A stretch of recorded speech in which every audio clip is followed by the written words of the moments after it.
నా పేరు భవ్య అండి. మాది గుంటూరు జిల్లా పొన్నూరు మండలం. మా ఫాదర్ లీలా ప్రసాద్, న్యాయవాది ఆయన.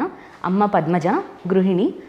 నాకు సిస్టర్ ఉన్నారు. తను లా కంప్లీట్ చేసి హెచ్డిఎఫ్సిలో లీగల్ ఆఫీసర్గా వర్క్ చేస్తున్నారు. నేను 2016లో BTech computer science engineering Vignan యూనివర్సిటీలో పాస్డ్ అవుట్. ఆ తర్వాత యూపీఎస్సీ స్టార్ట్ చేశాను. ఫైనల్లీ 2023లో నాకు సర్వీస్ వచ్చింది. అంటే ఇందులో మరి 6 years జర్నీ సింగిల్ లైన్లో చెప్పేశారు, బట్ మాకు అలా కుదరదు యాక్చువల్లీ. సో అటెంప్ట్ వైజ్ వద్దాం. సో వై యూపీఎస్సీ అంటే ఏం చెప్తారు? స్కూల్లో ఎవరు ఏం అడిగినా ఏం అవుతాం అనగానే ఫస్ట్ సివిల్ సర్వీసెస్ చెప్పేదాన్ని. దీని వెనుక కొన్ని రీజన్స్ ఉన్నాయి. ఫస్ట్ నుంచి ఫాదర్ చాలా బాగా మోటివేట్ చేసేవాళ్ళు. గవర్నమెంట్ జాబ్ అంటే చేయడానికి చాలా ఉంటుంది స్కోప్. మనం డబ్బు సంపాదించుకుంటూ జాబ్ సెక్యూరిటీతో పాటు సర్వీస్ చేయడానికి చాలా స్కోప్ ఉంటుంది జాబ్. అండ్ అటు ఆ ఫేజ్లో నేను 7th 8th టైంలో ఉన్నప్పుడు నా చుట్టూ చాలామంది civil servants, Smita Sabharwal madam కానీ. నిన్ననే అయింది మేడంతో ఇంటర్వ్యూ. నేను అదే అన్నా, మ్యామ్ మీరు చాలా మందికి ఇన్స్పిరేషన్ అండి. అవును, నేను బికాజ్ ఆ టైంలో చూసినప్పుడు మేడం అప్పుడు వరంగల్లో చేస్తున్నట్టున్నారు. చాలా మోటివేటింగ్ అనిపించేది మేడం చూసి. రాజకుమారి గారు అని ఒక ఎస్పీ ఉండేవాళ్ళు అప్పట్లో, విజయనగరం, శ్రీకాకుళం. సో ఆవిడ ఇలాంటివన్నీ నేను చూస్తూ ఉన్నప్పుడు లేదు, నేను కూడా ఇలా ఒక సివిల్ సర్వెంట్ అవ్వాలి, అయ్యి నా వంతుగా నేను ఏదో ఒకటి చేయాలని. సో అదే విధంగా నేను ప్రిపరేషన్ ఏం చెయ్యకపోయినా నా గోల్ అటువైపే ఉంది. ఇంటర్ తర్వాత బీటెక్ చేసి వెంటనే క్యాంపస్ ప్లేస్మెంట్ వచ్చినా అటువైపే వెళ్ళిపోయాను. బట్ టైం ఎంత పట్టింది చివరికి ఆ గోల్ అచీవ్ చేయడానికి. కానీ ఈ 6 yearsలో నిజంగా ట్రాక్ మారదాం, వద్దులేదు నా జోనర్ కాదేమో, నేను సాధించలేనేమో, I'm not apt for this అని ఎప్పుడైనా అనిపించలే మీకు? ఆబ్వియస్లీ కొంచెం మధ్యలో ఒక ఫేజ్లో కంటిన్యూస్ ఫెయిల్యూర్స్ వస్తూ ఒకదాని తర్వాత ఒక ఫెయిల్యూర్ వస్తూ ఉన్నప్పుడు అలా అనిపించింది. బట్ మా ఫాదర్ ఎప్పుడు ఒకటి చెప్తూ ఉండేవారు, మనం చేసే దాంట్లో సక్సెస్ వచ్చిందా లేదా అన్నది పక్కన పెట్టి ప్రయత్న లోపం ఉండకూడదు. మనం ఎప్పుడు చేసే విషయంలో అయ్యో నేను సరిగ్గా 100% ఇవ్వలేకపోయాని అనే గిల్ట్ మనకు ఉండకూడదు. ప్లస్ రేపు ఈ తర్వాత సాఫ్ట్వేర్ జాబ్ వెళ్ళినా అయ్యో నేను అది సాధించలేకపోయినా అనే గిల్ట్ కొంచెం లైఫ్ లాంగ్ మనకు క్యారీ అవుతూ ఉంటుంది. సో అదంతా ఎందుకు, ఒక 100% నీ ఎఫర్ట్స్ 6 attempts ఇవ్వు. ఇచ్చాక రాలేదంటే సరే, దేవుడు మనకు అది రాసిపెట్టి లేదు అని అనుకొని అప్పుడు మూవ్ ఆన్ అవుదాం. బట్ మధ్యలో ప్రయత్నం లోపం ఉండకూడదు. Don't give up in the middle అని నాకు ఫస్ట్ నుంచి చెప్తూ ఉన్నారు.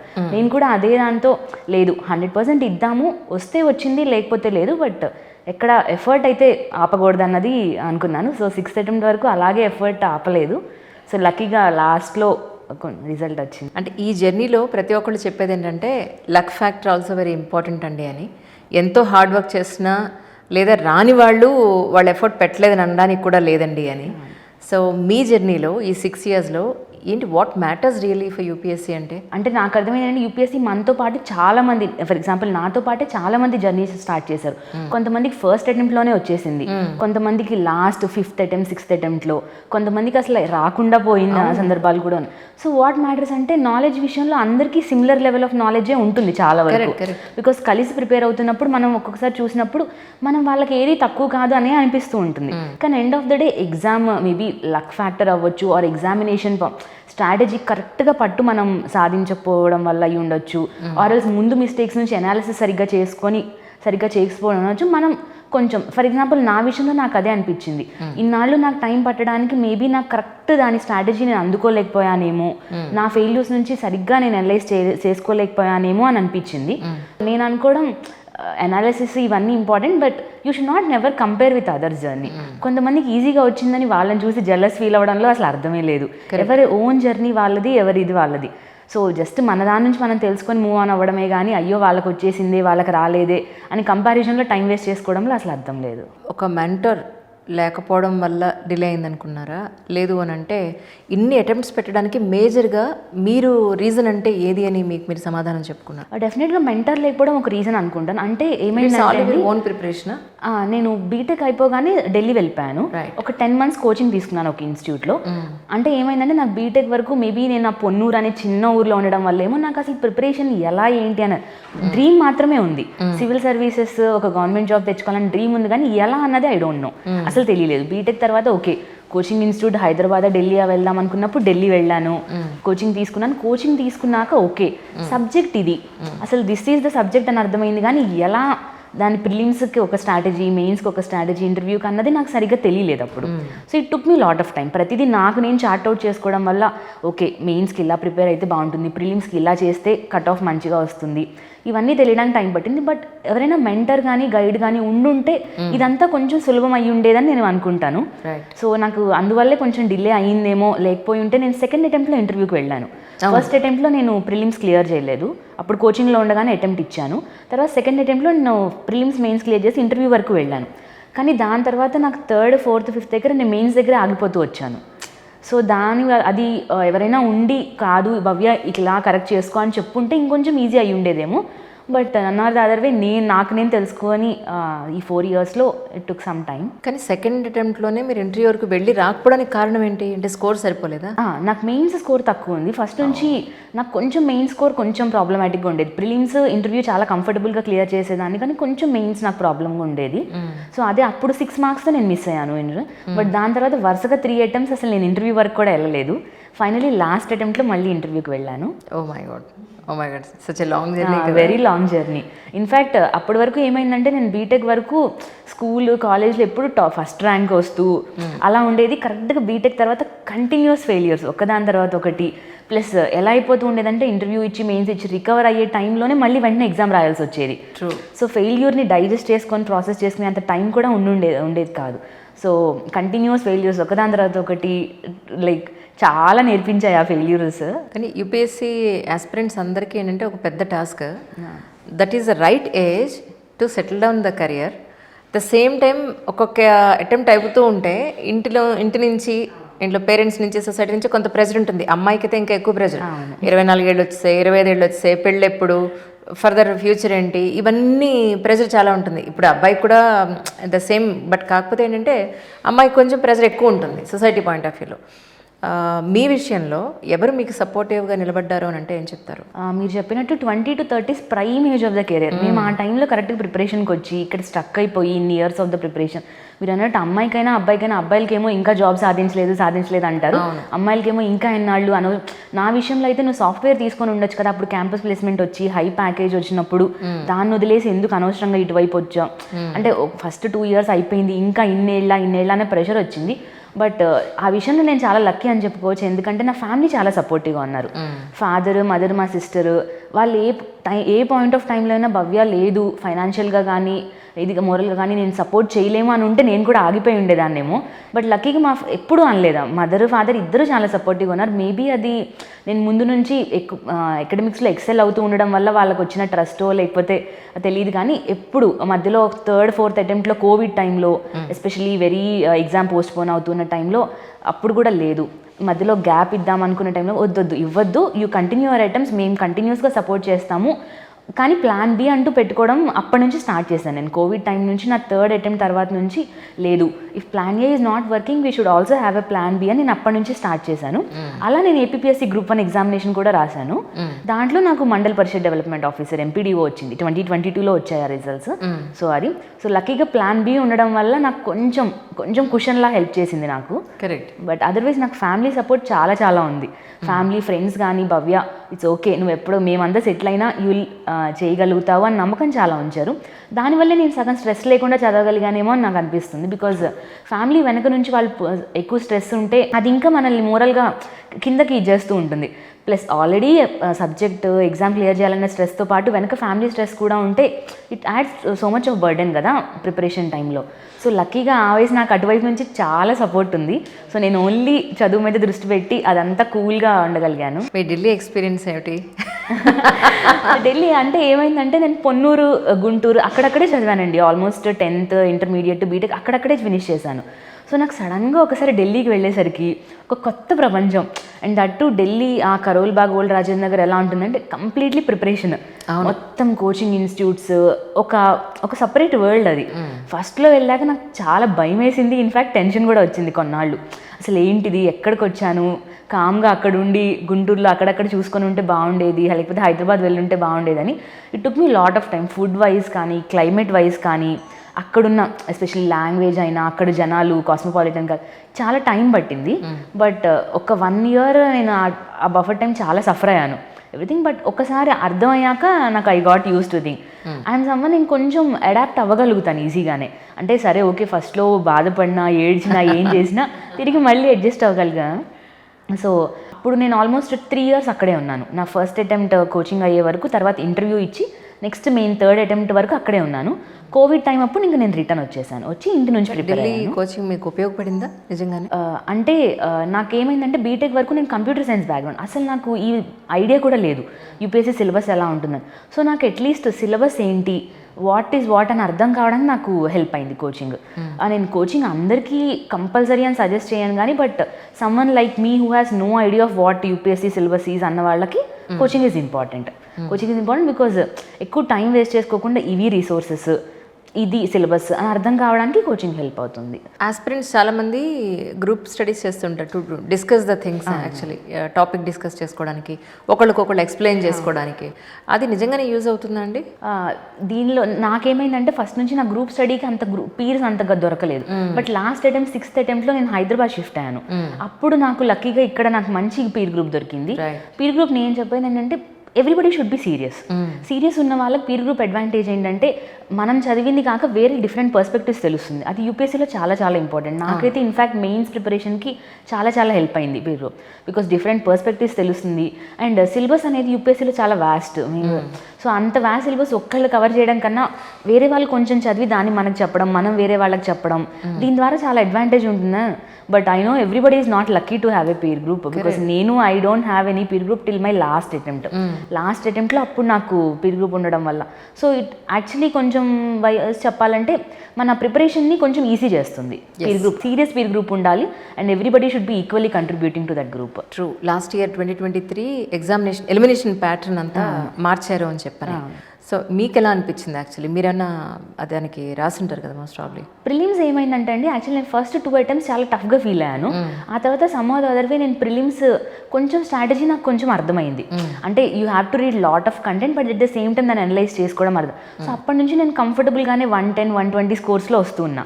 సో నేను ఆ వైజ్ నేను కంఫర్టబుల్గానే ప్రిలిమ్స్ నాకు అర్థమైంది ఏంటంటే ప్రిలిమ్స్ జస్ట్ చదవడం you have to read a lot of things, but డెప్త్తో చదవడం పాటు previous papers analysis is very important.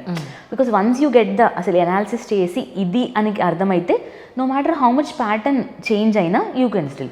But CSAT అనేది ఇట్స్ ఆల్వేస్ డైసీ. సీసాట్ ఈ మధ్య చాలా ఎక్కువ టఫ్ అవుతుంది అన్నది. సో అది దానికి ఇంకా కీ ఏం లేదు, you have to solve as many questions as possible.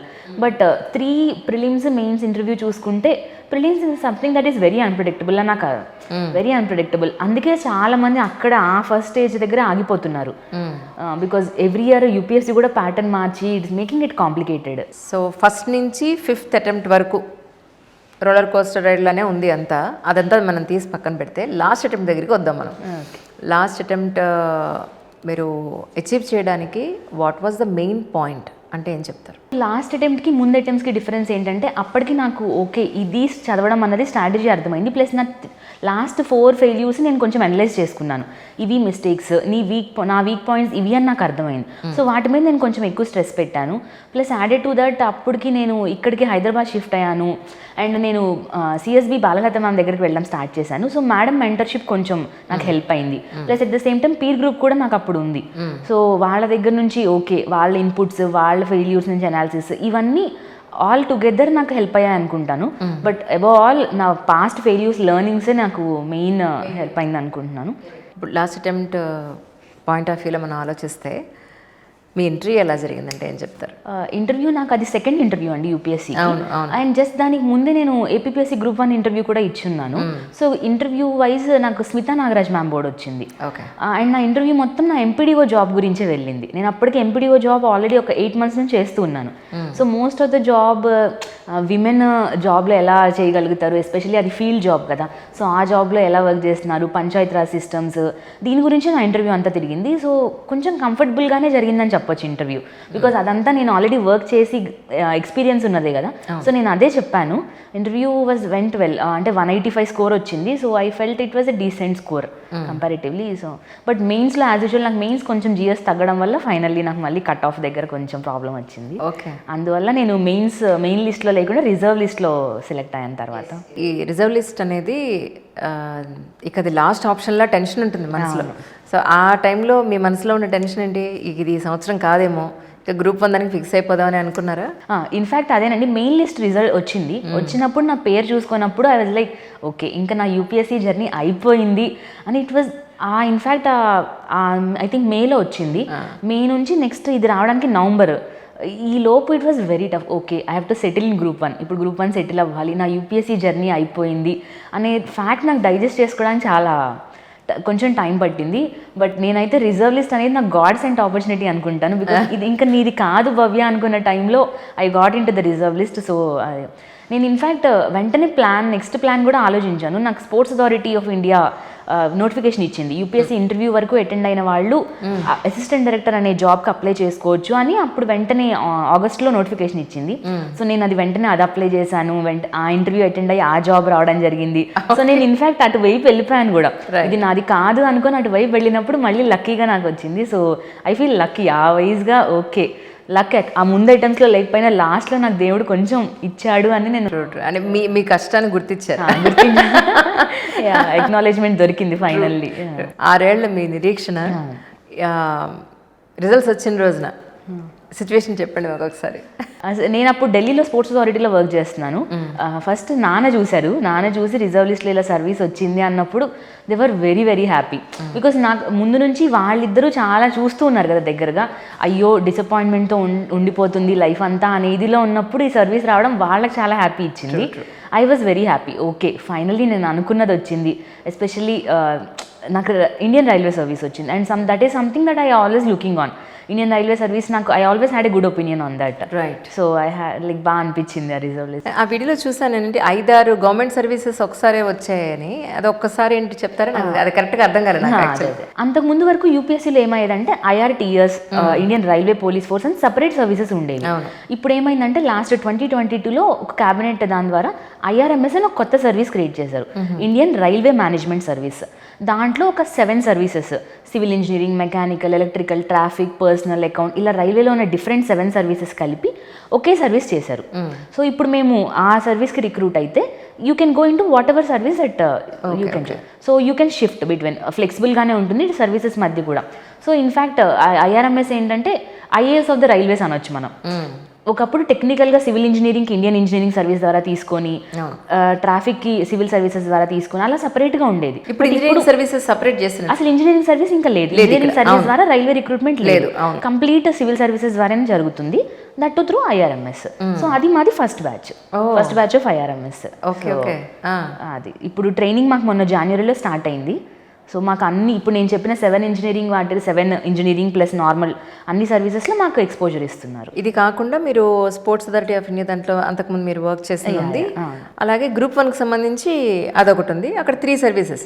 ఇవి కాకుండా ఇంకేం లేదు. First 5 years I was jobless అండి. చాలా అన్ఎంప్లాయిడ్ ఉన్నాను. లాస్ట్ 6th yearలో వరుసగా ఇలా 3 వచ్చేసాయి. ఓకే. రైట్. ఇన్ఫాక్ట్ నా ప్లాన్ బి నాకు ముందు వచ్చింది. ప్లాన్ ఏ ఎప్పుడు సివిల్ సర్వీసెస్ ఉంది, ప్లాన్ బి గ్రూప్ 1 ఉంది. గ్రూప్ 1 అది మీకు ఐడియా ఉండి 2018లో స్టార్ట్ అయింది నోటిఫికేషన్. అది ఫైనల్ 2022లో వచ్చింది దాని రిజల్ట్. సో అప్పుడు అది వచ్చింది ఫస్ట్ MPDO. వచ్చిన వెంటనే నేను అదే అటెంప్ట్లో లాస్ట్ అటెంప్ట్ ఇస్తూ ఉన్నాను UPSC. సో పర్లేదు జాయిన్ అయిపోదాం అనుకుని జాయిన్ అయిపోయి నేను ప్రిపరేషన్ కంటిన్యూ చేశాను. ఓకే. సో అక్కడ నేను ప్రకాశం డిస్టిక్లో వర్క్ చేశాను. ప్రకాశం డిస్టిక్ కురిచేడు అనే మండల్లో వర్క్ చేశాను. ఇన్ఫాక్ట్ అది నాకు చాలా హెల్ప్ అయింది. బికాస్ అప్పటి వరకు I was in to preparation. Sudden ఒకసారి వెళ్ళి గవర్నమెంట్ ఒక ఫీల్డ్ లెవెల్ జాబ్లో చేయడం చాలా బాగా నాకు ఎక్స్పోజర్ వచ్చింది. ఓకే, ఇలా ఉంటుంది గవర్నమెంట్ ఇది, ఎస్పెషల్లీ కింద గ్రాస్ రూట్ లెవెల్లో వర్క్ చేయడం ఇలా ఉంటుందని నాకు బాగా హెల్ప్ అయింది అది. దాని తర్వాత వెంటనే స్పోర్ట్స్ అథారిటీకి షిఫ్ట్ అయ్యాను. సో ఇప్పుడు ట్రైనింగ్లో ఉన్నారు అయితే మీరు? అవునండి, మాకు జనవరి 2024 నుంచి స్టార్ట్ అయింది ట్రైనింగ్. ప్రెసెంట్ మొన్నటి వరకు లక్నోలో జరిగింది. ఇప్పుడు సికింద్రాబాద్ డివిజన్లో, రైల్వే డివిజన్లో అటాచ్మెంట్ ఫీల్డ్ అటాచ్. అందుకని నాకు దొరికారు. ఇదే దొరికేవారు కాదు. మాకు మళ్ళీ పూణే, నాసిక్ ఇలా డిఫరెంట్ ప్లేసెస్లో ఉంది. లక్కీగా ఇప్పుడు సికింద్రాబాద్లో అవడం వల్ల ఇన్ఫాక్ట్ మీకు గుర్తుందో లేదా, నేను జూన్ 2022 మిమ్మల్ని కలిసాను. నా 6th attempt ప్రిలిమ్స్ ఇచ్చిన టైంలో మీ మెట్టండి ఒక ప్రైవేట్ ఫంక్షన్లో మనం కలిసాము. కలిసినప్పుడు నేను అన్నాను, మేడం హోప్ఫుల్లీ నేను ఈ అటెంప్ట్ తర్వాత మిమ్మల్ని ఇంటర్వ్యూ కలవాలి, నెక్స్ట్ మిమ్మల్ని అలాగే కలవాలనుకుంటున్నాను అని. అలాగే కలిసాము. And I was looking forward also, నేను కలిస్తే అలాగే కలవాలి మేడంని మళ్ళీ అనుకుంటున్నాను. Luckily it happened. Congratulations. Thank you. ఎందుకంటే అబ్బా 6 ఏళ్ళు పెట్టడం అంటే మామూలు విషయం కాదు. ఎండ్ ఆఫ్ ది డే వచ్చింది, అది చాలా సంతోషం. అవును. సో గ్రూప్ 1 ఫస్ట్ అటెంప్ట్లోనే మీరు సాధించారా? గ్రూప్ 1 ఫస్ట్ అటెంప్ట్ అని. గ్రూప్ 1 యాక్చువల్లీ ఏమైందంటే నేను థర్డ్ అటెంప్ట్ తర్వాత నేను ఢిల్లీ నుంచి వచ్చేసాను ఇక్కడికి. వచ్చేసాక అప్పుడే నోటిఫికేషన్ వచ్చింది, సరే ఒకసారి ఒక అటెంప్ట్ ఇద్దాము, తెలుస్తుంది కదా మనకు కూడా అసలు we are able to do it or not అన్నది. నేను క్లియర్ చేశాను. గ్రూప్ 1కి నేను స్పెషల్గా ఏం ప్రిపేర్ అవ్వలేదు. యూపీఎస్సీకి అప్పటి వరకు నేను అదే సరిపోయింది మీకు. యూపీఎస్సీకి మెయిన్స్ ఇస్తూ ఉన్నాను. సో అదే ప్రిపరేషన్తో వెళ్ళిపోయాను. And in fact group 1 mains UPSC mains ఒకే టైంలో వచ్చాయి, ఒక 20 days గ్యాప్తో వచ్చాయి. సో నేను 2 కలిపే ఇచ్చాను. ప్రిపరేషన్ దానికి ఏం కోచింగ్ టెస్ట్ సిరీస్ కానీ ఏం తీసుకోలేదు. సో అలాగే ఇచ్చాను. ఫైనల్ ఇంటర్వ్యూ టైం కూడా ఆల్మోస్ట్ యూపీఎస్సీ లాస్ట్ అటెంప్ట్ ఇస్తున్న టైంలోనే ఇంటర్వ్యూ కూడా వచ్చింది. Luckily it worked out. ఇప్పుడు 2024 యూపీఎస్సీ ప్రిలిమ్స్ అతి తొందరలో ఉంది మనకి, అలాగే గ్రూప్ 1 కూడా రెడీగా ఉంది. Very less time. సో కొన్ని ఇంపార్టెంట్ పాయింట్స్ కానీ డూస్ అండ్ డోంట్స్ కానీ గ్రూప్ 1కి సపరేట్గా యూపీఎస్సీకి సపరేట్గా మీ ఎక్స్పీరియన్స్లో, ఎందుకంటే చాలా 6 ఏళ్ళ ఎక్స్పీరియన్స్లో మీరు ఇన్ఫర్మేషన్ మీ దగ్గర చాలా ఉంటుంది కాబట్టి జస్ట్ ఆస్పిరెంట్స్ అందరికీ మీరు ఏం చెప్తారు? నేను చెప్పేది ఏంటంటే రిసోర్సెస్ అందరికీ సేమే ఉంటాయండి. చదివే బుక్ సోర్సెస్ మనం డిఫరెంట్ మంది చూసినా అదే బుక్ సోర్సెస్ ఉంటాయి. బట్ కానీ ఏంటంటే somebody might be good at one subject, somebody might not be. First analysis ఎక్కువ ప్లానింగ్ చేసుకొని మనం ఎక్కడ వీక్ ఉన్నాం ఎక్కడ స్ట్రాంగ్ ఉన్నాం అన్నది చూసుకొని ఆ వీక్ సబ్జెక్ట్ మీద కొంచెం ఎక్కువ ఫోకస్ చేస్తూ, ప్లస్ మూసగా మనం ఒకే ప్రిపరేషన్ స్ట్రాటజీ ఇదే చదువుతూ వెళ్తూ పోతూ ఉంటే కాదు. వీ హ్యావ్ టు అనలైజ్ అసలు ఎప్పటికప్పుడు టెస్ట్ సిరీస్లు రాస్తూ మనం ఎక్కడ వీక్గా ఉన్నాం అన్నది. అది టెస్ట్ సిరీస్ కొనుక్కొనే అవసరం లేదు, ఆర్ఎల్స్ బయట బుక్ స్టోర్స్లో దొరికే ఏవైనా తీసుకొని, ఆర్ఎల్స్ ప్రీవియస్ పేపర్స్ అనాలిసిస్ చేయడం వల్ల ఏమవుతుందంటే ఓకే ఎగ్జామినర్ ప్యాటర్న్ ఇది అని ముందు మనకు అర్థమైతే వాడికి తగ్గట్టు మనం ప్రిపరేషన్ చేయొచ్చు. ఇప్పుడు టెస్ట్ సిరీస్ ఆర్ఎల్స్ ఇన్స్టిట్యూట్స్ అడిగే స్ట్రాటజీ యూపీఎస్సీ ఆర్ఎల్స్ ఏపీఎస్సీ అడిగేది కంప్లీట్లీ డిఫరెంట్ ఉంటుంది. సో ఫస్ట్ మనం దానికి ట్యూన్ అవ్వాలి. ప్లస్ అండ్ ఎగ్జామినేషన్ ఎన్వైరన్మెంట్ ఒకదానికి మనం ఫ్రీక్వెంట్గా అలవాటు పడుతూ ఉండాలని అనేది. అటు చాలామంది ముందు చాలా నాలెడ్జ్ ఉన్నా కూడా ఎగ్జామినేషన్ హాల్లోకి వెళ్ళి కొంచెం ప్యానిక్ అవ్వడమో లేకపోతే పేపర్ టఫ్ ఉండడం వల్ల కొంచెం మెస్అప్ అవడమో అవుతూ ఉంటుంది. సో ముందు ఎగ్జామినేషన్ ప్యాటర్న్కి మనం అలవాటు పడుతూ ఉండాలి. ఆ ప్యాటర్న్కి అలవాటు పడి మనమే ఎన్వైరన్మెంట్ క్రియేట్ చేసుకుని ప్రీవియస్ పేపర్స్ సాల్వ్ చేస్తూ ఉండడం, వీక్ ఏరియాస్ ఐడెంటిఫై చేసి వాటిని రెక్టిఫై చేసుకుంటూ ఉండడం. కుదిరితే if you have some peer group ఎవరైనా ఉంటే వాళ్ళ నుంచి ఇన్పుట్స్ డిస్కస్ చేస్తూ ఉన్నప్పుడు మనకు అర్థమవుతూ ఉంటుంది మనకి ఇది వీక్ ఏరియా, వాళ్ళకి అది స్ట్రాంగ్ ఏరియా అని. సో ఎక్స్చేంజ్ ఆఫ్ ఐడియాస్ జరుగుతూ ఉంటే మనం ఆబ్వియస్లీ మనం స్ట్రాంగ్ అవుతూ ఉంటాం కదా. సో అది ఎగ్జామినేషన్ దగ్గరకు వచ్చే కొద్దీ నేనైతే కొత్త బుక్స్ చదవమని సజెస్ట్ చేయను, కానీ మనం ఇప్పటిదాకా చదివింది మాత్రం రివిజన్ చేసుకోగలిగిన టైం మనకు ఉండాలి. మీరు ఎన్ని రివిజన్స్ చేస్తుంటారు? నేను ఆల్మోస్ట్ 3 రివిజన్స్ చేసేదానండి ప్రతిదానికి. నేను ఎవరికైనా సజెస్ట్ చేసేది ఏంటంటే మనం ఒక 1 year చదివామంటే ఆ చదివింది ఎప్పుడు యూజ్ అవ్వాలంటే లాస్ట్ 20 days ఆఫ్ మన ఎగ్జామ్కి ముందు తక్కువ రివిజన్ చేసుకొని మనం చేయగలిగేలా అంత షార్ట్ నోట్స్ ప్రిపేర్ చేసుకొని అంత రివిజన్ చేసుకోగలిగితే you are almost successful. Almost 50% success మనం రివిజన్ అప్పుడు మనం సిలబస్ అంతా కవర్ చేసుకొని you are able to recollect everything, that is half success అని చెప్తాను. మిగిలిన సక్సెస్ ఎగ్జామినేషన్ హాల్లో కూర్చొని how cool you are able to think, మీరు చదివిందంతా మళ్ళీ రీకలెక్ట్ చేసుకొని కూల్గా ఉండగలిగితే that is the other half అని నేను అనుకుంటాను. యూపీఎస్సీలో ఎస్పెషల్లీ విమెన్, నేను ఆడపిల్లలకి ఎవరికైనా నేను చెప్పేది ఏంటంటే no matter what comes don't give up. అమ్మాయిలకి ఎప్పుడు నాకు ఇంట్లో కూడా చెప్తూ ఉంటారు, అమ్మాయిలు being independent is something which is very important. If you are independent everything will fall into place. ఒక ఫైనాన్షియల్ ఇండిపెండెన్స్ అవ్వచ్చు లేకపోతే whatever independence very very important. So no matter what UPSC ప్రిపరేషన్లో especially ఒక మధ్యలో లేదులే ఇంకా చాలు you get married అనే చాలా you will hear from people. But don't give up. It's okay to not give up. In years of effort పెట్టినా end of the day everything will pay off. అది యూపీఎస్సీనే అవ్వచ్చు or else some other way it will pay off. So effort అయితే ఇవ్వద్దు. And women అనగా ఏ విషయంలో వెనక్కి అయితే తగ్గద్దు. నేనైతే ఎవరికైనా అది ఫీమేల్ ఆస్పిరెంట్స్ అవ్వచ్చు లేకపోతే ఫీమేల్ ఆఫీసర్స్ కానీ ఎవరికైనా no matter what challenges don't give up. Optional మీరు 6th అటెంప్ట్లో ఏమన్నా మార్చుకున్నారండి? లేదండి, నేను ఫస్ట్ నుంచి పబ్లిక్ అడ్మినిస్ట్రేషన్ ఉంది. So public administration further matter ఫస్ట్లో చాలా సక్సెస్ఫుల్ ఉంది కానీ తర్వాత ఇట్ బికేమ్ కొంచెం తక్కువ స్కోరింగ్ అయ్యింది. బట్ స్టిల్ నేను కంఫర్టబుల్ ఉన్నాను public administration. So I don't want to change. Last అటెంప్ట్లో చేంజ్ చేసుకోవడం ఈజ్ నాట్ వైజ్ అని నాకు అనిపించింది. సో నేను దాంతోనే కంటిన్యూ అయ్యాను. Public administration okay I got 280s 290s a decent స్కోరే ఉంది, కొంచెం తగ్గుతూ వచ్చిన. But I continued with that. Telugu మీడియంలో రాసాలా ఇంగ్లీష్ మీడియంలో రాసాలా? ఇంగ్లీష్ మీడియమే రాశానండి. అంటే నేను స్కూలింగ్ అంతా ఇంగ్లీష్ మీడియంలోనే జరిగింది. సో ఐ థాట్ అదే. But Telugu I'm comfortable. చిన్నప్పటి నుంచి నాకు తెలుగు బాగా అలవాటు. సో తెలుగులో అయినా రాసి ఉండగలిగేదాన్నేమో. Telugu is something that is నాకు ఇంకా ఎక్కువ క్లోజ్ ఇంగ్లీష్ కన్నా. నేను చిన్నప్పటి నుంచి తెలుగు బుక్స్ కానీ ఇవన్నీ బాగా ఇంట్లో నాకు అది డౌట్ వచ్చింది, తెలుగు ఇంత చక్కగా మాట్లాడుతున్నప్పుడు తెలుగులో రాస్తారని డౌట్ వచ్చింది. తెలుగులో రాయడం కానీ చిన్నప్పటి నుంచి డైరీలు రాసుకోవడం కానీ అన్ని తెలుగులోనే రాసుకునేదాన్ని. అంటే మా మదర్ ఫాదర్ ఇద్దరు తెలుగు బుక్స్ బాగా చదివేవాళ్ళు. మా ఇంట్లో హ్యావ్ ఎ బిగ్ లైబ్రరీ అనమాట. తెలుగు నావెల్స్ అన్ని ఒక రూమ్ అంతా ఒక లైబ్రరీ ఉంటుంది మా ఇంట్లో. సో మా చెల్లికి నాకు అలాగే అలవాటైంది తెలుగు బుక్స్ చదవడం అదంతా. సో తెలుగు సంథింగ్ కొంచెం బాగా ఎక్కువ అలవాటు. డైరీ రాసే అలవాటు ఉంది అయితే? డైరీ ఇప్పుడు కూడా ఉంటుంది. తెలుగులోనే రాయడం అలవాటు. అది కూడా ఏదైనా రాసినా తెలుగు బాగా ఇంట్రెస్ట్. జనరల్గా ఆన్సర్ రైటింగ్ అనేది మన యూనిక్నెస్ని చూపించుకోవాలి అని అంటారు. వేలాది మంది లక్షల మంది రాస్తున్నప్పుడు అన్ని రకాల యూనిక్నెస్ని ఎక్కడి నుంచి మనం క్రియేట్ చేస్తాం? సో మీరు ఎలా రాశారు మెయిన్స్ ఆన్సర్ రైటింగ్ అంటే ఏం చెప్తారు? మీరు చెప్పినట్టు ఆన్సర్ రైటింగ్కి వేరే వాళ్ళకి మనకి ఒక ఎక్స్ట్రా మార్క్ రావాలంటే మెయిన్ అదే, మనం ఏదైనా యూనిక్నెస్ ఉండాలి. బట్ మీరు అన్నట్టు ఎవ్రీబడి అంత యూనిక్నెస్ ఉండదు. నేనైతే నా ఎక్స్పీరియన్సెస్ రాసేదాన్ని. కొంచెం మన యూనిక్ ఏదైనా చిన్నప్పటి నుంచి చూసిన ఎస్ఏ రైటింగ్లో చాలా ఎక్కువ వాడేదాన్ని ఇలాంటి ఎక్స్పీరియన్సెస్ చూసిన. ప్లస్ నేను ఆ తర్వాత లాస్ట్ ఫ్యూ అటెంప్ట్స్లో నాకు ఇది ఒకటి అడ్వాంటేజ్, నేను గ్రూప్ 1 చేస్తున్నాను కదా ఎంపీడీఓ జాబ్. సో గ్రౌండ్ లెవెల్లో చూసిన చిన్న చిన్న ప్రాబ్లమ్స్ మన ఓన్ టచ్ ఇస్తే చాలా వరకు ఆన్సర్ క్రియేటివ్గా మారుతుందని నేను అనుకుంటాను. ఆ ఓన్ టచ్ మనం చూసిన వాటి ఎక్స్పీరియన్సెస్, బికాజ్ ఆన్సర్స్ కంటెంట్ అందరి దగ్గర సేమే ఉంటుంది. అవును, బికాస్ చూసేవాడికి కూడా అన్ని పేపర్స్ కరెక్షన్ చేస్తున్నప్పుడు అదే అనిపిస్తూ ఉంటుంది, బా ఇదే కదా అని. బట్ ఓన్ మన యూనిక్ మన ఏరియాకి సంబంధించో లేకపోతే మనం చూసిన ఒక యూనిక్ ప్రాబ్లమ్ని మనం కనుక వాడికి ఒక జస్ట్ ఒక లైన్లో మెన్షన్ చేయగలిగితే ఓకే ఇది డిఫరెంట్గా ఉంది కదా అని అనిపించేది. సో నేనైతే మ్యాక్సిమం అదే చేసి ఉండేదాన్ని. అండ్ టాపర్స్ కాపీస్ ఇలాంటివి చూసి ఇంకేదన్నా, బికాజ్ మన లిమిటెడ్ ఎక్స్పోజరే ఉంటుంది కదా. సో మిగిలినవి నేను వాళ్ళ టాపర్స్ కాపీస్ ఇలాంటి వాటిని చూసేదాన్ని కానీ, బట్ నా ఓన్వి కొంచెం యాడ్ చేసేదాన్ని టచ్. వాట్ ఇప్పుడు టైం మేనేజ్మెంట్ అండి? ఎందుకంటే ప్రిలిమ్స్ అయినా మెయిన్స్ అయినా కూడా ఒక పర్టికులర్ టైంలోనే మనం అన్ని ఆన్సర్ చేయాల్సి ఉంటుంది. అది ఎలా మీకు ఎండ్ ఆఫ్ ది డే మీకు టైం సరిపోయిందా, లేకపోతే రీచెక్ చేసుకోవడానికి కూడా మిగిలేంత ఫాస్ట్గా రాసారా? ఎలా జరిగింది టైం మేనేజ్మెంట్? దీనిలో నేను చాలా పూర్ అండి, బికాజ్ నా హ్యాండ్ రైటింగ్ చాలా స్లో అనమాట. అయ్యో, హ్యాండ్ రైటింగ్ కొంచెం నీట్గానే ఉండేది కానీ చాలా స్లో నా హ్యాండ్ రైటింగ్.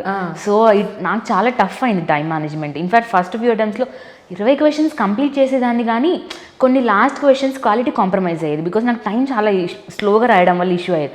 బట్ కొంచెం ఆ తర్వాత అర్థమైంది ఏంటంటే లేదు, it is not going to time manage చేసుకోకపోతే you will not be able to succeed no matter what అని. అప్పుడు కొంచెం ముందు మెయిన్స్ ప్రాక్టీస్ చేసేటప్పుడు నేను టైం ఫిక్స్ చేసుకొని 3 hours ఇలాగే రాయాల్సిందే, చెయ్యి నొప్పి వచ్చినా ఆర్ఎల్స్ నీ హ్యాండ్ రైటింగ్ స్లోగా ఉన్నా యూ హ్యావ్ టు రైట్ అని కొంచెం అలా అనుకున్నాను. ప్లస్ నేను ప్రతి క్వశ్చన్కి ఇంతే, బికాస్ టైం చూసుకోకుండా రాసుకుంటూ వెళ్ళిపోతూ ఉంటే ప్రాబ్లం అయ్యేది. సో ఒక క్వశ్చన్కి 9 minutes, 10 marks అయితే ఇంత టైము, 15 marks అయితే ఇంత టైము, ఇలా అనుకుని టైం చూసుకుంటూ రాసేదాన్ని. But time management is something నాకు లాస్ట్ వరకు ప్రాబ్లమ్ అయ్యేది. బట్ సమ్హౌ కొంచెం లాస్ట్ అటెంప్ట్ టైంకి వర్కౌట్ చేయగలిగాను ఎలాగోలా. ఎన్ని అవర్స్ చదివారు? ఇది పెద్ద $1,000 million క్వశ్చన్స్ అంటారు. ఎందుకంటే మెంటర్స్ ఒకలా చెప్తారు, మనకిన్ ద సెన్స్ ఆస్పిరెంట్స్కి జనరలీ ఆ టైంని కరెక్ట్గా మెయింటైన్ చేయడం రాదు, కన్సిస్టెన్సీ మెయింటైన్ చేయాలంటే మరీ కష్టం. ఇప్పుడు నేను చాలామంది చూసేది ఏంటంటే వాళ్ళ కంఫర్ట్ టైంలో చదువుతున్నారే తప్ప ఖచ్చితంగా నేను ఈ టైంకి లేవాలంటే వాళ్ళు లేవలేకపోతున్నాను. నిజంగా. సో మీ విషయంలో ఏం జరిగింది? నా విషయం ఇన్ఫాక్ట్ నేను చెప్పాలంటే ఫస్ట్ అటెంప్ట్ సెకండ్ అటెంప్ట్లో ఇలా ఇంటర్వ్యూస్లో ఎవరైనా 12 hours చదివాం 15 hours చదివామంటే అమ్మో నిజంగా చదువుతారా నేను కూడా ఆలోచించేదాన్ని. బట్ నాకు అర్థమైంది ఏంటంటే మీరు అన్నట్టు everybody has their own comfort time. నేను ఫర్ ఎగ్జాంపుల్ ఐఎమ్ సమ్వన్, నేను పొద్దున ఎర్లీగా లేచి చదవగలిగే టైం కాదు. నేను నా day starts at 7-8 o'clock start అవుతుంది అండ్ ఈవినింగ్ వరకు చదివేదాన్ని, కానీ ఇలా ఇంతే చదవాలి ఇంత అనుకో. ఏం చదవాలన్నది మాత్రం నాకు ఫిక్స్డ్గా ఉండేది, ఈ డేలో ఇది చదవాలి అని మాత్రం. అది కంప్లీట్ అయ్యేది ఒక్కరోజు 6 hours కంప్లీట్ అయిపోతుండేది, కొంతమంది ఒకరోజు 8 hours. అండ్ మనం అనుకున్నట్టు everyday can not be productive. And ఒకరోజు 7-8 hours చదివామంటే నెక్స్ట్ డే మీకు హెల్త్ ఇష్యూ వల్ల లేకపోతే మూడ్ బాగాలేకో ఆర్ సమ్ అదర్ రీజన్స్ వల్ల you can not be productive all the time. So మనల్ని మనం అంత పుష్ చేసుకోకూడదు అన్నది నా ఫీలింగ్, బికాస్ బాడీకి కూడా ఒక లిమిట్ ఉంటుంది కదా, body and mind has their limits. వాటికి తగ్గట్టు మనం చేయాలి కానీ మనకు తగ్గట్టు అది చేయదు. So mind as long as రిలాక్స్డ్గా ఉంచుకొని హౌ లాంగ్ యూఆర్ కంఫర్టబుల్ అన్నది అలా అయితే బెటర్ అని నేను ఫీల్ అవుతాను. ప్లస్ టార్గెట్స్ ఫిక్స్ చేసుకొని ఈరోజు నేను ఈ సబ్జెక్ట్లో ఇది ఫినిష్ చేయాలి అలా అనుకుంటే ఇంకా బెటర్గా వర్క్ అవుతుందేమో అని అవి. బికాస్ ఒక్కొక్క రోజు you me finish at 4 hours నీకు అయిపోతూ ఉండొచ్చు. So then you can relax other time. And నేను నమ్మేది ఏంటంటే ఎంత ప్రిపేర్ అవుతామో దానికి తగ్గట్టు రిలాక్సేషన్ టైం కూడా మనం పెట్టుకోవాలి, because that way mind relax అయ్యి next day you can perform better. But ప్రిపరేషన్లో నాకైతే అదే అర్థమైందండి. యూ కెనాట్ ఫిక్స్ 10-12 అవర్స్ నేను ఈరోజు చదువుతాను, చదవాల్సిందే అని you cannot push your limits. But అలాని మరీ 3-4 అవర్స్ చదివి నేను మిగిలిన టైం అంతా ఎంజాయ్ చేస్తాను, సినిమాలు చూస్తాను అలా అనుకుంటే మాత్రం ఇక అయినట్టే. అలా అయినట్టే. బికాస్ యూ హ్యావ్ టు ఒక టైం డెడికేట్ చేసుకోవాలి. మీరు అన్నట్టు ఒక టార్గెట్ ఫిక్స్ చేసుకోవాలి, ఇది చదవాలి, ఇది ఒక స్లాట్ వైజ్ అని. I think 6-7 hours of time per day కన్సిస్టెంట్గా మెయింటైన్ చేస్తే it's good time to complete everything. మధ్యలో మీకు టీసీఎస్లో కూడా మీరు చేశారని విన్నాను జాబ్. యాక్చువల్లీ టీసీఎస్ చేయలేదండి, నాకు క్యాంపస్ ప్లేస్మెంట్ వచ్చింది కాలేజ్ అయిపోయి విజ్ఞాన్ యూనివర్సిటీలో నాకు క్యాంపస్ ప్లేస్మెంట్ వచ్చింది. బట్ నేను వెళ్ళలేదు, అనవసరంగా వెళ్ళి నాకు ముందు నుంచి సివిల్స్ అని ఉంది కాబట్టి ఎందుకు అనవసరంగా టైం అంతా అవుతుంది. Plus and software it self is a hectic job, so అంత అవ్వదు అని చెప్పి నేను డైరెక్ట్గా కోచింగ్కే వెళ్ళిపోయాను అప్పుడు. అంటే జాబ్ చేస్తూనే లాస్ట్ అటెంప్ట్ రాసారా మీరు? అవునండి, అవునా. లాస్ట్ అటెంప్ట్ అంతా నేను ఇన్ఫాక్ట్ అప్పుడు ఎంపీడీఓ జాబ్ చేస్తూ ప్రకాశం డిస్ట్రిక్ట్లో ఉండి అప్పుడే మెయిన్స్ ఇంటర్వ్యూ 2 అలాగే ఇచ్చాను. So that was one of the మళ్ళీ ఛాలెంజింగ్ అని అనిపించింది. బికాస్ అప్పటి వరకు ఖాళీగా ఉండి ప్రిపేర్ అవుతూ ఇవ్వడం కన్నా జాబ్లో ఉండి ఆన్ ద జాబ్ ప్రిపరేషన్ ఇవ్వడం is very tough. Because job neglect చేస్తే ఏమవుతుందంటే యూ విల్ హ్యావ్ దట్, అయ్యో నాకు నేను శాలరీ తీసుకుంటాను, ఐఎమ్ నాట్ వర్కింగ్ అనే గిల్ట్ ఒకటి ఉంటుంది. అట్ ద సేమ్ టైం లేదు నేను ఇక్కడ ఉండిపోకూడదు, నేను నెక్స్ట్ ఇంకో దానికి వెళ్ళాలన్న ఒకటి. So balancing dum is something very challenging అది అనిపించింది. బట్ నేను కొంచెం గ్యాప్ తీసుకున్నాను. మెయిన్స్ అప్పుడు ఒక 1 month లీవ్ తీసుకున్నాను, ఇంటర్వ్యూ అప్పుడు కూడా అలాగే ఒక 1 month లీవ్ తీసుకున్నాను, తీసుకొని ప్రిపేర్ అయ్యాను. బికాజ్ నాకు అర్థమైంది ఏంటంటే ఫీల్డ్ జాబ్లో ఉండి జాబ్ చేస్తూ ప్రిపరేషన్ అనేది it's something very difficult. And ఇంకోటి ఏంటంటే మనకు కొంచెం భయం కూడా ఉంటుంది, టైం అంతా నా జాబ్ వెళ్తుంది, ఉన్న టైంలోనే నేను చాలా ప్రొడక్టివ్గా చదువుకోవాలన్నది ఒక టెన్షన్ ఉంటుంది. కాబట్టి ఐ థింక్ ఇంట్లో ఉండి ఒక ఎగ్జామ్ కోసం ప్రిపేర్ అవ్వడం కన్నా కూడా ఏదో ఒక బాధ్యత నెత్తి మీద ఉంటే ఆ టెన్షనే వేరుగా ఉంటుంది అనిపిస్తుంది. అవునండి కదా. అప్పుడైతే నేను జాబ్ చేసిన ఆ టైంలో లాస్ట్ అటెంప్ట్ అన్న ప్రెషర్ ఎంత వద్దనుకున్నా కొంచెం మన మీద ఉంటుంది. ఇంకో ఆపర్చునిటీ లేదు అన్న feeling it adds to our pressure. Plus నేను అప్పుడు ప్రకాశం డిస్ట్రిక్ట్లో దూరంగా నేను ఒక్కదాన్నే ఉంటూ ఉండేదాన్ని, నేనే కుక్ చేసుకొని నేనే ఆఫీస్కి వెళ్తూ, అప్పుడు కొంచెం టఫ్ అనిపించింది. బట్ అందువల్ల ఒక లీవ్ తీసుకుందాము, దిస్ ఇస్ నాట్ అంత అవ్వదు అని చెప్పి లీవ్ తీసుకున్నాను. కానీ ఇండియన్ స్పోర్ట్స్ అథారిటీలో మీరు వర్క్ చేశారు, ఎవరెవరిని కలిసారు? స్పోర్ట్స్మెన్స్ ఎవరైనా కలిసారా? యా స్పోర్ట్స్ అథారిటీ ఆ జాబ్ నాకు చాలా ఎక్స్పోజర్ ఇచ్చింది. బికాస్ అప్పటి వరకు నేను ఇక్కడ స్టేట్లో వర్క్ చేస్తూ ఉన్నాను కదా, తర్వాత ఒకసారి అక్కడికి వెళ్ళాక నాకు అసలు ఇన్ఫాక్ట్ నేను స్పోర్ట్స్ బ్యాక్గ్రౌండే లేదు, నాకు యూపీఎస్సీ బేసెస్ వెళ్ళాను కానీ ఐఎమ్ సమ్వన్ విత్ 0, చిన్నప్పటి నుంచి స్పోర్ట్స్ ఆడింది కూడా లేదు. సో దట్ ఈస్ సంథింగ్ నాకు చాలా ఎక్స్పోజర్ వచ్చింది స్పోర్ట్స్ అథారిటీలో. అసలు స్పోర్ట్స్ ఇంపార్టెన్స్ ఏంటి, మనం జనరల్గా స్పోర్ట్స్ అంటే ఓకే ఒక ఎంటర్టైన్మెంట్గా కన్సిడర్ చేస్తాం కానీ మిగిలిన కానీ, బట్ స్పోర్ట్స్ అనేది డెవలప్మెంట్కి చాలా హెల్ప్ అవుతుంది, ఎస్పెషల్లీ రూరల్ ఏరియాస్ చాలా. ఐ హావ్ సీన్, నేను అక్కడ ఢిల్లీలో హెడ్ ఆఫీస్లో వర్క్ చేశాను, మెంటలీ వర్క్ చేశాను. అండ్ రూరల్ ఏరియాస్ నుంచి జెమ్ ఆఫ్ ఎ టాలెంట్ ఉంది, వాళ్ళంతా అక్కడికి వచ్చి ఇంటర్నేషనల్ గేమ్స్కి అలా వెళ్తూ ఉండడం, నాకు అది I got good exposure of sports. నేను స్పోర్ట్స్ పర్సన్స్ని, ప్రైమ్ మినిస్టర్ని కానీ, ministry of sports youth affairs and స్పోర్ట్స్ని కానీ, చాలామంది నీరజ్ చోప్రా, పివి, చాలా మందిని కలిశాను. నేను 4 months వర్క్ చేశాను. అండ్ దట్టు నేను అప్పుడు మన ఇండియా ఒలింపిక్స్కి పార్టిసిపేట్ చేద్దాం అనుకుంటుంది కదా 2026, దానికోసం సపరేట్గా ఒలింపిక్స్ సెల్ అని ఒకటి క్రియేట్ చేశారు. సో దాంట్లో ఇండియా బిడ్డింగ్ ఎలా చేయాలి, మిలియన్ కంట్రీస్కి కంపిటేటివ్గా బిడ్డింగ్ ఎలా చేయాలి అన్నది ఐ లుక్డ్ ఆఫ్టర్ దట్. ఆ ఒలింపిక్స్ సెల్లో పార్ట్గా వర్క్ చేశాను. So it was a very good experience. ఒక 4 months వర్క్ చేశాను, but I got a good experience. And that is something that changed my perspective towards sports especially. And physically not disabled people స్పోర్ట్స్లో చాలా XL అవుతూ ఉంటారు. So I seen them very close. So నాకు చాలా ఎంపథెటిక్గా నేను అవడానికి it helped me a lot. ఒక question నెలగా UPSC వాళ్ళు అందరినీ అడుగుతాను, అందుకే మిమ్మల్ని కూడా అడుగుతున్నాను. So now what about marriage? ఇప్పటి వరకు అసలు ఆ థాటే లేదండి, ఎందుకంటే ప్రిపరేషన్లో నెక్స్ట్ అటెంప్ట్ ఎప్పుడు, ప్రిలిమ్స్ డేట్ ఎప్పుడు, ఇవి చూసుకోవడమే సరిపోయింది. కానీ but now as of now settled. So now I look forward. ఇంట్లో వాళ్ళు దే స్టార్ట్ లైక్ ఇప్పటి నుంచి స్టార్ట్ చేస్తారు. లేదండి, లేదు. ఐ వాంటెడ్ టు లైక్ ఇంట్లో వాళ్ళు ఎవరైనా చూస్తే వాళ్ళని చేసుకుందామని అనుకుంటున్నాను. సరే, ఎలాంటి అబ్బాయి కావాలి చెప్పండి? అలా ఏం లేదండి, I was looking for someone who would grow with me.